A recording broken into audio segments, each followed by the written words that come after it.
You got elfy vibes around you, friend. And if you're watching this, it's very likely that you are, in fact, an elf soul.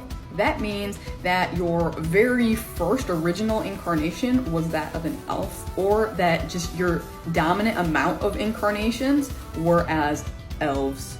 Let's run some diagnostics and check out 13 signs that can really show whether or not you are actually an elf soul. One, the most obvious, is that you've just always had this inexplicable affinity for elves.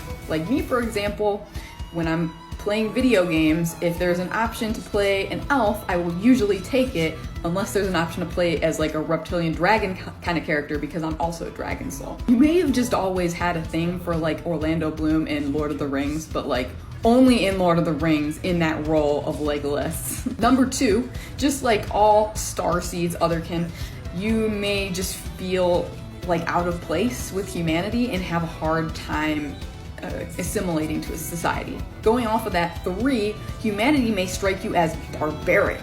An example that has come up for me since I was a child was people just killing bugs. I found that very barbaric. I was like, it's still killing, even though it's just this tiny little being. It doesn't make them any less of a living being, and I found that disturbing. 4, you probably feel most home in nature, whatever that natural setting of choice is for you.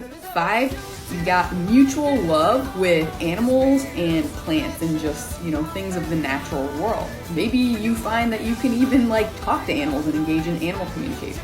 6, you love to travel, you got wanderlust bad, and you may be a bit of a nomad. 7, if you check your natal astrology chart, likely there's going to be strong earth energy there. Now this doesn't have to be your big 3 in astrology. We have many other planets and many other placements, so even if your big 3, like myself, aren't in earth signs, you probably have a lot of other planets that are. 8, you probably struggle to take life seriously and may have some serious like trickster, like Weasley twin vibes to you. 9, even if you choose not to use them, you likely have strong natural innate creative talents such as music and writing and working with the arts.